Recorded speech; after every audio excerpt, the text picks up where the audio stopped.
ونعوذ بالله من شرور أنفسنا ومن سيئات أعمالنا من يهدي الله فلا مضل له ومن يضلل فلا هادي له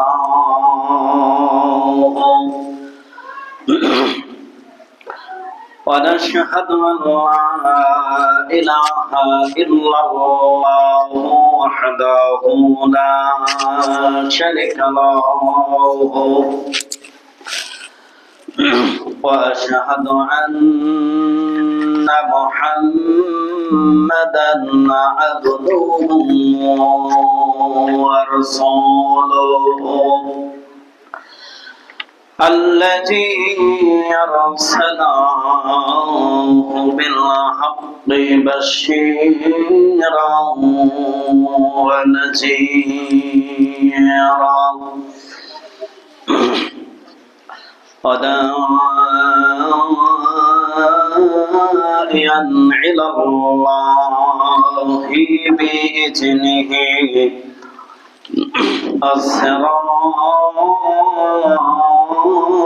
سراجا منيرا فقد قال الله تعالى في كلامه المجيد وفي الفرقان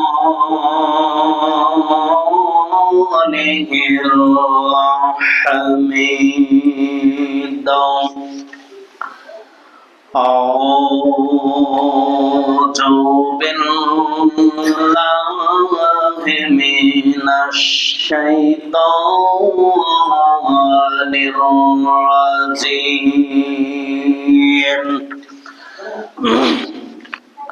بسم الله الرحمن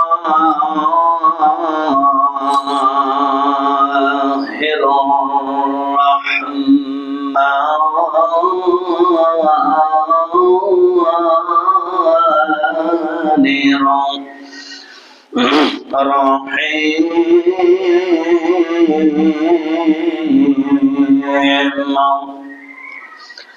إنا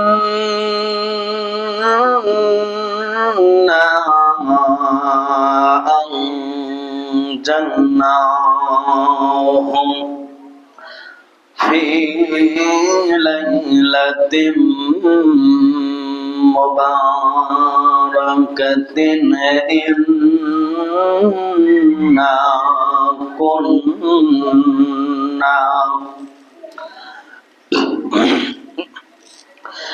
إنا كنا منذرين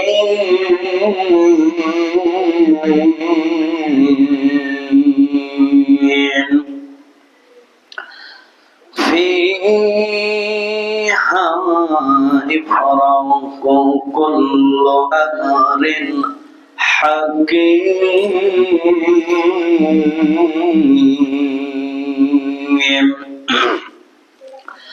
إن الله وملائكته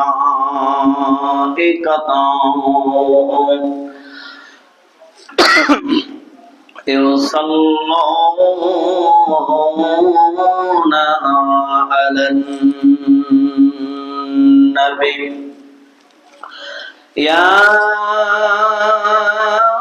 أيها الذين آمنوا صلوا عليه وسلموا تسليما اللهم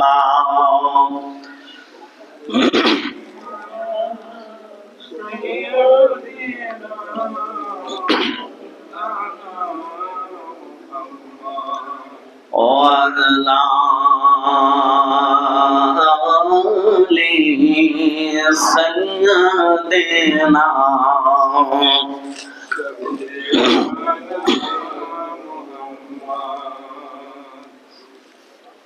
اللهم صل على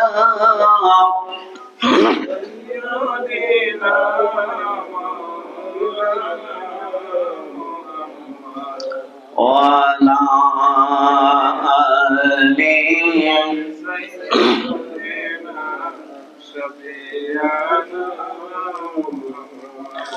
بلغ العلا بكماله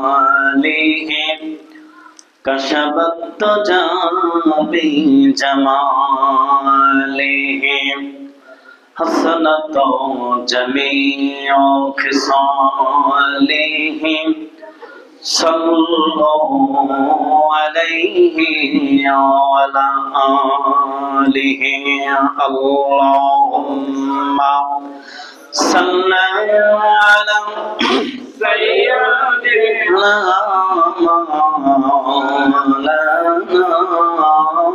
محمد وعلى آله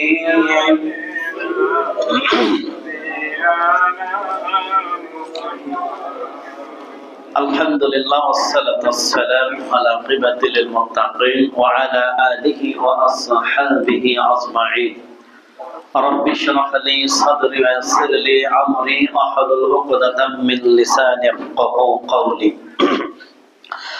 আলহামদুলিল্লাহ সমস্ত প্রশংসা সমস্ত তারিফ সেই মহান রবের দরবারে যে মহান রব্বুল আলামিন আমাদেরকে একটি সপ্তাহ পরে আল্লাহর ঘর পবিত্র জুমার দিন পবিত্র মসজিদ ঘরে আসার এবং বসার যে মালিক আমাদেরকে তৌফিক দান করলেন আমরা সকলেই জোরে বলি আলহামদুলিল্লাহ।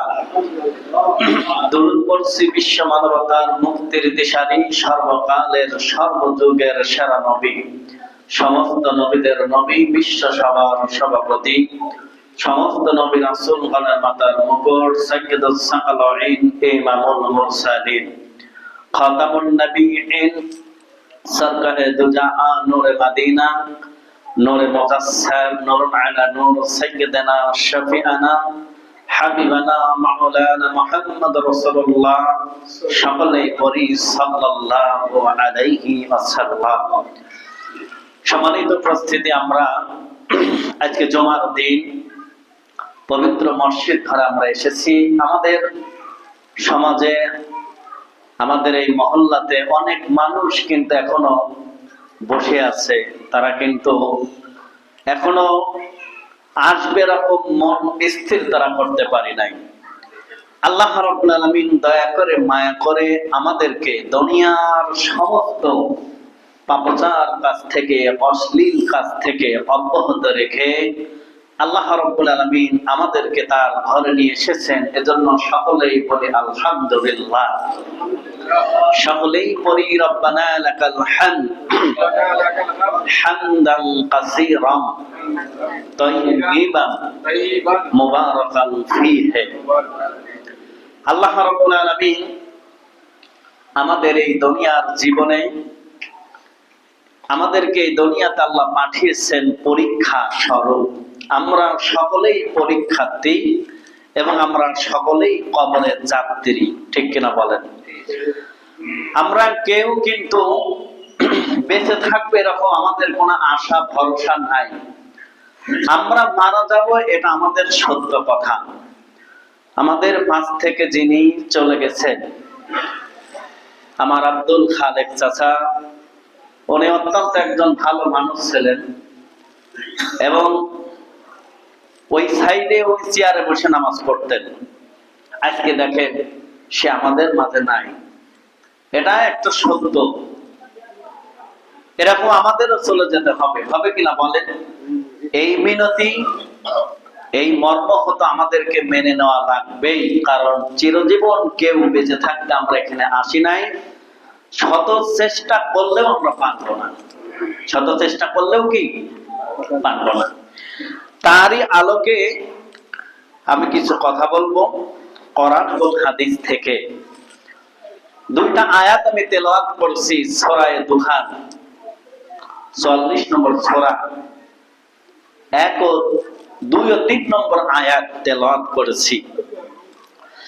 আল্লাহ রাব্বুল আলামিন এই মাসটা হলো শাবান মাস। কি মাস? এই মাসকে শুধু শাবান বলা হয় না, এই মাসের সাথে আরেকটা কথা যুক্ত হয় যেটা আমি বলেছি, এটাকে বলা হয় নিসফে শাবান। কি বলা হয়? নিসফে শাবান মাস। অনেক ফজিলতের মাস, অনেক বরকতপূর্ণ একটা মাস। এই মাসে আল্লাহ রাব্বুল আলামিন কি কি করেছেন সেটা আমি বলবো না, সেটা কোরআন বলবে। তার আগে আমরা যে মারা যাচ্ছি এ সম্পর্কে আমরা কিছু কথা শুনবো। আসলে মারা যাওয়ার পরে কি আমাদের শেষ, না এর পরেও কোনো কাজ আছে? আমরা যে জীবিত আছি এর জন্য আমাদের কোনো কাজ আছে না নাই বলেন? আমরা যে মুসলমান এটা আমরা মুখে স্বীকার করি যে আমরা আসলে মুসলমান, নামে মুসলমান কিন্তু কামে নয়। আল্লাহ রাব্বুল আলামিন বলতেছেন যে শুধু নামে হলে হবে না, কর্মে থাকা লাগবে। আমরা জাস্ট উইলিং সব মানুষকে আল্লাহকে ভয় করি। আসলে আল্লাহ বলতেছেন ওয়াত্তাকুল্লাহ, তোমরা আমাকে অন্তর থেকে ভয় করো। এই অন্তর থেকে যদি আমরা আল্লাহকে যদি ভয় করি তাহলে আমরা মনে হয় না যে কোনো খারাপ কাজের সাথে আমরা জড়িত হতে পারি। ঠিক কিনা বলেন? আমার ভয়টা যদি অন্তরের মধ্যে থাকে, আমার ভয়টা যদি দিলের মধ্যে থাকে, একটাই ভয়, আল্লাহর ভয়, তাহলে কোন মানুষ হারাম কাজের সাথে সম্পৃক্ত হবে? কথা বলেন, হবে? কোন মানুষ সুদও খাবে না, ঘুষও খাবে না, যদি দিলের মধ্যে যদি উপর আল্লাহর ভয় থাকে। ঠিক কিনা বলেন?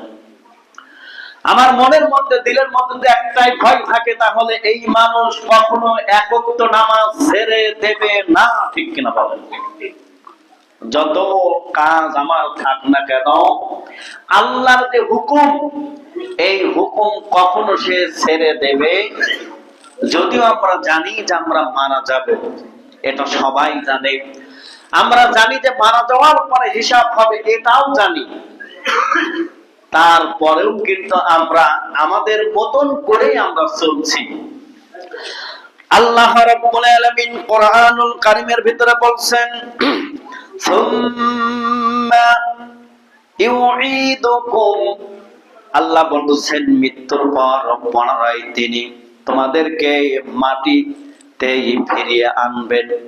মৃত্যুর পরে কি তোমাদের আল্লাহ মাটিতেই আবার কি ফিরে আনবেন? এটা কার কথা? সুম্মা ইউঈদুকুম, মৃত্যুর পরে তোমাদেরকে কি মাটিতেই আল্লাহ ফিরে আনবেন। এটা সত্য না মিথ্যা বলেন? যেই মানুষ আমাদের মাঝ থেকে চলে গেল, মারা গেল, তারে কোথায় রেখেছি? কথা বলেন, রেখেছি কোথায়? আমরা যাব কোথায়?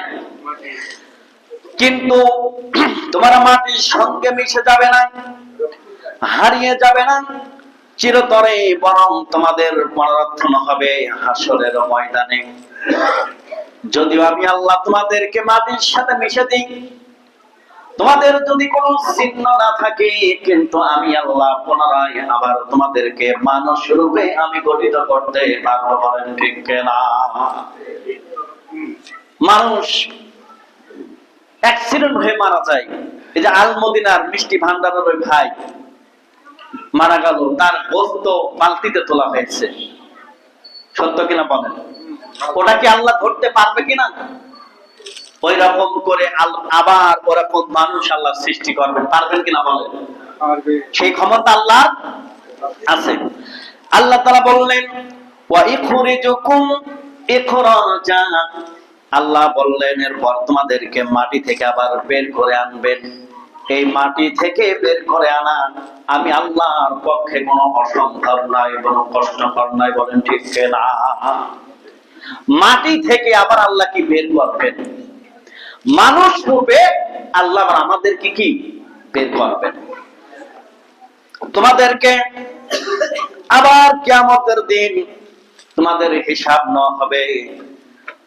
হিসাব নিকাশের জন্য একত্রিত আল্লাহ ওই ময়দানে সবাইকে করবেন। বলেন ঠিক না? হিসাব নিকাশের জন্য আল্লাহ ওই কিয়ামতের ময়দানে আবার সবাইকে একত্রিত করবেন। এটা আল্লাহ পারবেন কিনা বলেন? কিনা কোথায় মারা গেছে, কবে মারা গেছে তার হদিসই নাই।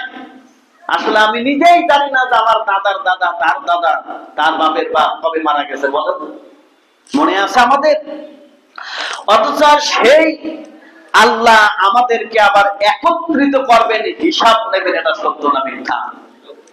সত্য যদি হয় তাহলে আমরা এই সত্যকে জানা সত্ত্বেও আমরা এটা মানি না কেন?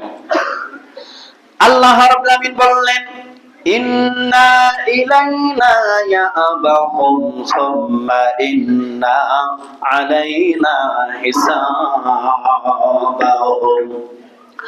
আল্লাহ বলেছেন নিশ্চয় তাদেরকে আমার নিকট প্রত্যাবর্তন করতে হবে এবং তাদের হিসাব গ্রহণ করা আমার কাজ। বলেন সুবহানাল্লাহ। আল্লাহর নিকটে আমাদের সবাইকে যাওয়া লাগবে, আর সেই দিন আল্লাহ ছাড়া আমাদের কেউ কি হিসাব নেবেন না। কোনো মানুষের ক্ষমতা নেই, কোন নবী রাসূলের ক্ষমতা নেই। সেদিন একমাত্র আল্লাহ হিসাব নেবেন। আল্লাহ ছাড়া কারোর সেই দিন কোনো ক্ষমতা নাই, পাওয়ার নাই।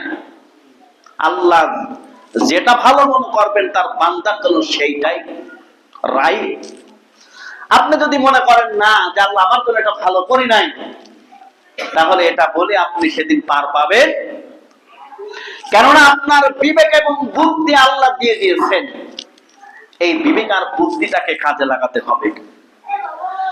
আল্লাহ রাব্বুল আলামিন বললেন, মিনহা খলাকনাকুম ওয়া ফিহা নুঈদুকুম ওয়া মিনহা নুখরিজুকুম তারাতান উখরা। আল্লাহ বলেছেন এই মাটি থেকে আমি তোমাদেরকে সৃষ্টি করেছি, আর এই মাটি থেকে তোমাদেরকে ফিরিয়ে আনবো, আর এই মাটি থেকে তোমাদেরকে আমি আল্লাহ বের করব। কিন্তু এই যে কোরআনের আয়াত, এই আয়াতটা আমরা সকলে কবরস্থানে পড়ি। আসলে এটা কিন্তু মাটি দেওয়ার দোয়া না, মূলত এটা আসলে আমরা রেওয়াজি করে ফেলা দিছি। আমিও যদি নাও বলতে চাই, অনেকে আমাকে বলে হুজুর দোয়া পড়ে দেন। তখন আমি ভাবি আমি কি দোয়া পড়বো? দোয়া হলো একটাই, প্রথম যেটা পড়েছি বিসমিল্লাহি ওয়া আলা মিল্লাতি রাসূলুল্লাহ। আমার একজন বড় ভাই এখানে আছে, আলেম মানুষ, ঠিক আছে, তরুণ মসজিদের সাবেক ইমাম, উনি উপস্থিত আছে। উনি বলুন যেটা মাটি দেওয়ার দোয়া, কিন্তু আসলে আমরা বানিয়ে নিছি এইটা বিসমিল্লাহি ওয়া আলা মিল্লাতি রাসূলুল্লাহ। এই দোয়াটাই আপনার জন্য, আর কোনো দোয়া নাই। আর কবর জিয়ারত সূরা ফাতিহা পড়েন, ইখলাস পড়েন, দুরূদ শরীফ পড়েন, যা পড়েন। কিন্তু আজকে যেটা আমরা বলতেছি এটা আমরা রাইট মনে করছি, এটা মাটি দেওয়ার দোয়া। আসলে এটা কেন? আমাদেরকে সৃষ্টি করা হয়েছে মাটি থেকে, মাটির ভিতর রাখা হবে, আবার মাটি থেকে পুনরায় জীবিত করা হবে। আল্লাহ রাব্বুল আলামিন সমস্ত মানুষকে সেদিন একত্রিত করবেন। কিয়ামতের দিন আল্লাহ বিচার করবেন। সেই দিন আল্লাহ ছাড়া আমাদের কেউ সেদিন সাহায্যকারী কি পাবে না। আল্লাহ যদি দয়া করেন, আল্লাহ যদি ছাড় দিয়ে দেয়, তাহলে সেই দিন আমাদের কপাল খুলে যাবে, ঠিক কিনা বলেন? আর আল্লাহ যদি দয়া ছাড় যদি না দেয়, যত বড় নেতার সাথে আপনার সম্পর্ক থাক, কোনো কাজ হবে না, ঠিক কিনা বলেন? কারণ সেই দিন নেতাই ব্যস্ত হয়ে যাবে, নেতাই সেদিন চিন্তা করবে আমার অবস্থা কি, এবার চেলার চিন্তা। সেই দিন যার যার চিন্তা নিয়ে সেই ব্যস্ত বেঁধে থাকবে। সেই দিন তার মাও তার সন্তানকে চেনবে না, পিতা পুত্র দেখা হবে, কিন্তু কেউ কারো কি উপকার করতে পারবে না। আপনি পীর সাহেব বলেন, যত বড় মাপের মানুষ বলেন না কেন, সেদিন আপনাকে কেউ আপনার পরিচয় দেবে না। সেই দিন সবাই আফসোস করবে, নিজেরটা নিয়ে ব্যস্ত থাকবে। অবসর মানে এই দুনিয়ার পার থেকে যদি একবার যদি আপনার যদি জাহান্নামে যদি চলে যান কর্মফলে, আখিরাতের জীবনে, এই জীবনে আর ফিরে আসতে পারবেন না। ফিরে আসার কোনো অপশন নাই। এজন্য আমাদেরকে প্রত্যেকেরই এই দুনিয়া থেকে যে বায়োরোটেশন যে কাজগুলো আল্লাহ আমাদেরকে দিয়েছেন, এটা কোরআন ভিত্তিক, হাদিস ভিত্তিক, এই কাজগুলো করার পরে পরপারিক জীবন আপনি ছাড় পাবেন, ঠিক কিনা বলেন? আপনার মনে হচ্ছে ভালো লাগছে না, নামাজ পড়তেছে না, এটা আপনার মনের ব্যাপার নয়। ইসলাম কারোর বাপের নয় যে আমার মনে হলো করব আর মনে হলো ছেড়ে দেবো, এটা নয়। ইসলাম কোন গতানুগতিক ভাবে আসে না, ইসলাম এসেছে আল্লাহর পক্ষ থেকে, ঠিক কিনা বলেন? আপনার ইচ্ছা হলো আপনি মানবেন, ইচ্ছা হলো মানবেন না, এটা ইসলাম সাপোর্ট করে না, ঠিক কিনা বলেন? তাহলে আমরা কত মানুষের জানাজায় শরীক হচ্ছি, এরকম জানাজা আমাদের হবে না? এখান থেকে আমাদেরকে ঈমান বাড়াতে হবে, ঈমানকে জাগ্রত করতে হবে, ঈমানের স্পিরিটটা বাড়াতে হবে। যেই ব্যক্তি আমাদের মাঝে ছিল সে আজকে নাই, আমিও একদিন থাকবো না, ঠিক কিনা বলেন? এইটাই তো মুসলমানের বড় পরিচয়। আপনি কিসের অহংকার করেন? আপনার কি আছে? আপনার কিছুই নাই। মারা গেলে কি সব পড়ে থাকবে, আপনার সঙ্গে কিচ্ছু যাবে না, আপনি মারা যাবেন। ছাড়ের বাঁশ কাটার জন্য সব রেডি, কবর কাটার জন্য সব রেডি, গোসলের জন্য রেডি। কি করে আপনাকে তাড়াতাড়ি বিদায় করা যায় কবরে, ঠিক কিনা বলেন? আপনি মারা যাওয়ার পরে চার না পয়সার দাম নাই আপনার। যত সময় বেঁচে আছেন তত সময় আপনার সম্মান আছে, দাম আছে, মারার পর নাই। বলেন, তাড়াতাড়ি করে রেখে আসে। এই জন্য আমাদেরকে সচেতন হতে হবে। নিষ্পে সাবান, এটা হলো শবে বরাত সম্পর্কে আজকের আলোচনা। আল্লাহ রাব্বুল আলামিন বলেছেন, ইন্না আনজালনাহু ফি লাইলাতিন মুবারাকাতিন ইন্না কুন্না মুনজিরিন। সূরা দুখান ৪০ নম্বর সূরা ৩ নম্বর আয়াত। আল্লাহ তাআলা বলেছেন, আমি ইহা অবতীর্ণ করেছি এক মোবারক রাতে, আমি তো সতর্ককারী। আমি কি? সতর্ককারী। আল্লাহ রাব্বুল আলামিন পরের আয়াতে বলেছেন, ফিহা ইফরাকু কুল্লু আমরিন হাকিম।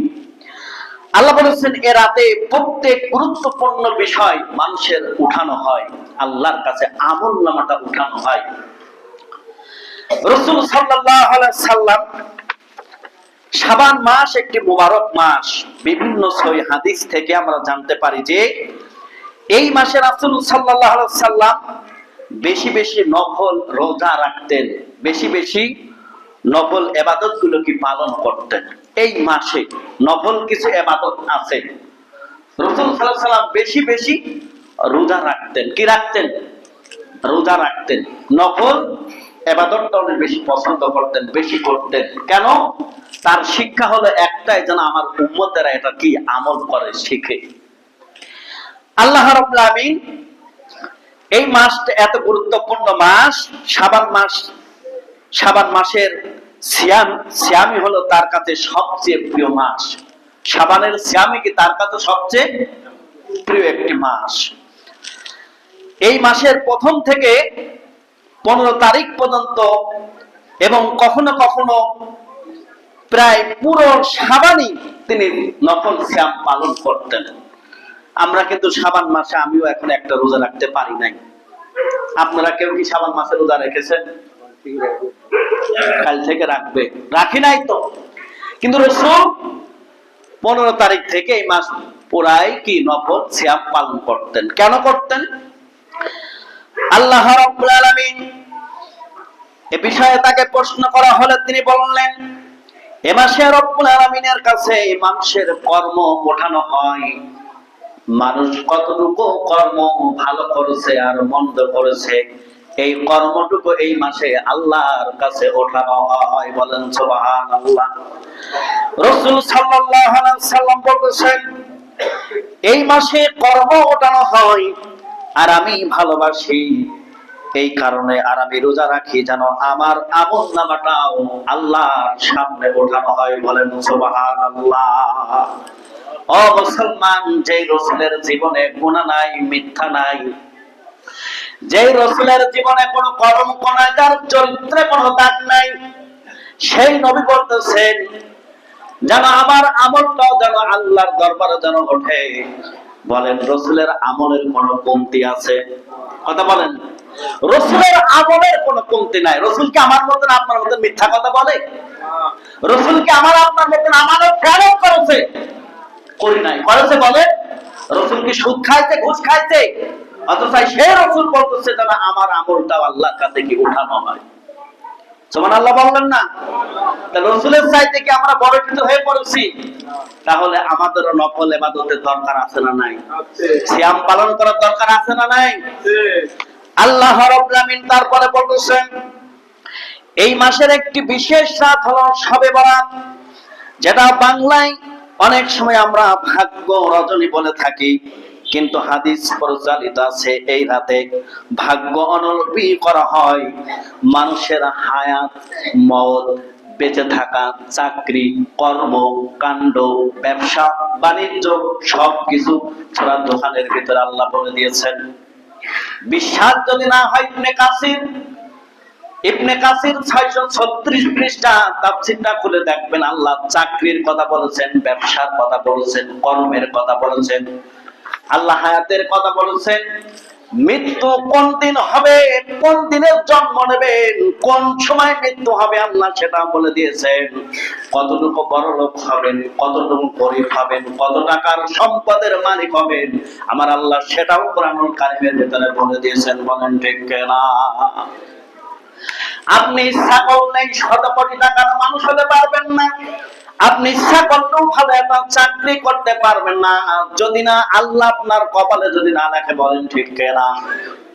আমি যদি মনে করি এখন ম্যাজিস্ট্রেট হব, আমি যদি মনে করি এখন এই ওয়ার্ডের চেয়ারম্যান হব, মেম্বার হব, বলেন সম্ভব? বলেন সম্ভব হবে?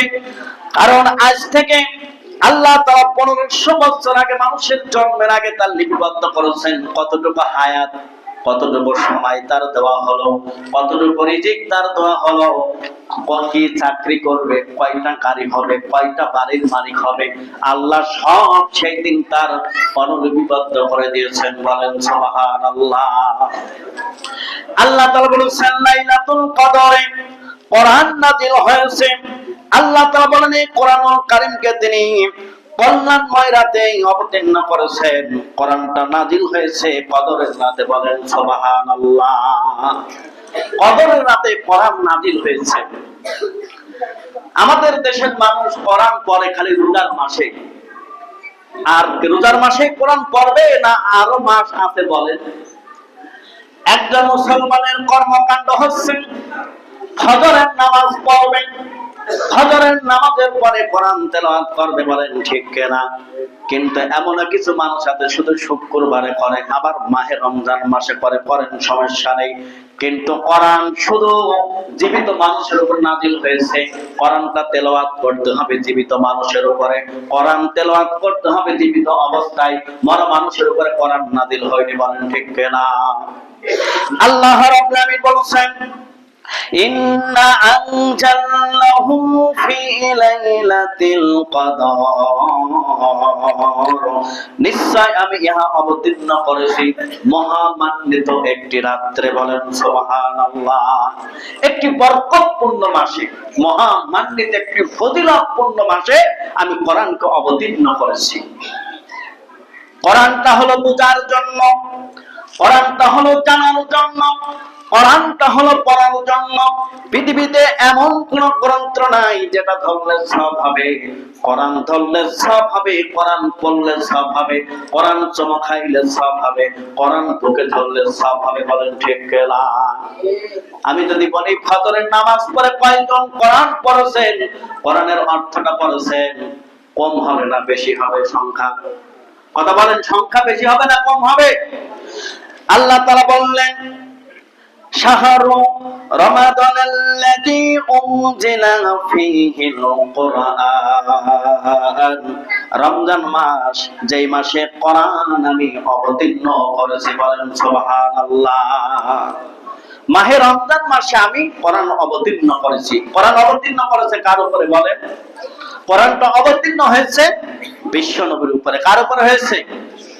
আল্লাহ রাব্বুল আলামিন তারপরে বললেন, এবং সূরা বাকারা আল্লাহ বলেছেন আল্লাহ রাব্বুল আলামিন এই কোরআন নাযিল করলো বিশ্ব নবীর উপরে। কেন? এই কোরআন মানুষ যদি বুকে ধারণ করে। আল্লাহ এখানে আরেকটা উদাহরণ পেশ করেছেন। কোন বাড়ি, কোন একটা বাড়ি বা কোন একটা ঘর, সেই ঘরে অথবা সেই বাড়িতে যদি কোনো মানুষ যদি না থাকে, সেই বাড়িকে বলা হয় পীড়া বাড়ি। কি বাড়ি বলা হয়? পীড়া বাড়ি, অর্থাৎ পুরাতন বাড়ি।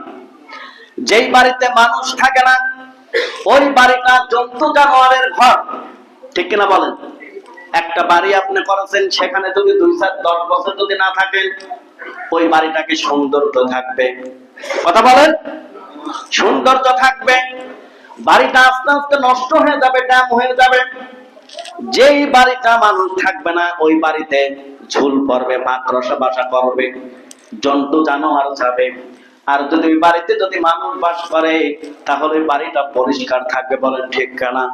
তাহলে আল্লাহ নবী বলতেছেন, যে ব্যক্তি মুসলমান, মুসলমানের দিলের মধ্যে, অন্তরের মধ্যে তার কোরআন নাই, তার ওই দিলটা, তার অন্তরটা, তার বুকটা ওই বিনা বাড়ির মতন, বলেন ঠিক কিনা? তার ওই সিনাটা জন্তু জানোয়ারের চাইতেও খারাপ, বলেন ঠিক কিনা? কথা কি আমার? কথা বলেন, কথা আমার? আমার নয়। তাহলে এই দেহের মধ্যে, এই সিনার মধ্যে আল্লাহ যেরকম নবীকে কোরআন দিলেন মুসলমান আমাদের বাঁচার জন্য, আখিরাত থেকে বাঁচার জন্য, মুক্তি লাভের জন্য, প্রত্যেক মুসলমানের সিনার মধ্যে কোরআনের প্রয়োজন আছে না নাই? বলে আছে না নাই? তাহলে যেই দেহের মধ্যে, এই আজ কথা বেশি হচ্ছে, কথা হচ্ছে কেন? যেই দেহের মধ্যে, যে অন্তরের মধ্যে কোরআন নাই, সেই অন্তরটা, সেই দেহটা হলো একটা পুরাতন বাড়ির মতন। আসেন ও মুসলমান, আজ থেকে নিয়াত করি, সামনে মাহে রমজান মাস, প্রত্যেকেই যেন এই দেহের মধ্যে, সিনার মধ্যে যেন কোরআনটা ঢোকাতে পারি, বলেন সুবহানাল্লাহ। তাহলে যদি কালকে এই কোরআন আমার আপনার উপরে সাক্ষী দেবে, সুপারিশ করবে, করবে কিনা? মিথ্যা না সত্য বলেন? মিথ্যা না সত্য বলেন? কোরআন সেদিন সাক্ষী দেবে, রোজা সাক্ষী দেবে, রোজা সাক্ষী দেবে, তার আমলনামা সাক্ষী দেবে, ভালো ভালো কাজ সাক্ষী দেবে। সেই দিন আপনি কি অন্যায় করেছেন আপনার পা বলে দেবে, আপনি মদ খাইছেন হাতে বলে দেবে, জবানে বলবে না, হাতে বলবে, পা বলবে। আপনি খারাপ কাজ করেছেন সেদিন পা বলে দেবে, চোখ বলে দেবে, কান বলে দেবে। আল্লাহ সেই দিন সমস্ত দেহের অঙ্গের পদাঙ্গ সমস্ত কিছুর কথা বলার শক্তি আল্লাহ দিয়ে দেবে, বলেন সুবহানাল্লাহ। এর সামনের দিকে সবাই আগান, সবাই সামনের দিকে আগান, সামনে জায়গা আছে। তাহলে আল্লাহ রাব্বুল আলামিন আমাদেরকে সেই দিন হাত সাক্ষী দেবে, সেদিন সবকিছু কথা বলবে। সম্মানিত উপস্থিতি, তাহলে আমরা প্রত্যেকেই এই যে আলোচনাগুলো আমরা শুনছি, মাহে রমজান মাস আমাদের সামনে, আজকে জুমার দিন এখান থেকে আমরা নিয়ত করব, মাহে রমজান মাস আস্তে আস্তে আমরা সকলেই কি আমার দেহের মধ্যে, আমার সিনার মধ্যে কোরআন ঢোকাবো ইনশাআল্লাহ। এখানে তাও তো আমি আরবিটা বলতেছি, ট্রান্সলেশনটা আমি বাংলায় করতেছি, কিন্তু আখিরাতের জীবনে, কবরের জীবনে বাংলায় করে ট্রান্সলেশন হবে না। হবে কি বলেন? এই কথা বলেন, হবে? হবে না, সব হবে আরবি, ঘর ঘর করে আরবি বলা লাগবে। আরবি শেখার দরকার আছে না নাই? বলেন, কথা বলা আছে না নাই? তাহলে আজকে আমাদের মাঝ থেকে এমন একজন ব্যক্তি চলে গেছে, আপনাদের সবারই সুপরিচিত, কারো ভাই, কারো চাচা, কারো আত্মীয়, এমন একজন ব্যক্তি আমাদের মাঝ থেকে চলে গেছে, আমরা সকলেই শোকাহত। সেই ব্যক্তির জন্য আজকে এই দোয়ার আয়োজন করা হয়েছে। আমরা অনেক এলাকা থেকে এসেছি, আমরা সকলেই তার রুহের মাগফিরাতের উদ্দেশ্যে আমরা দোয়া কামনা করি।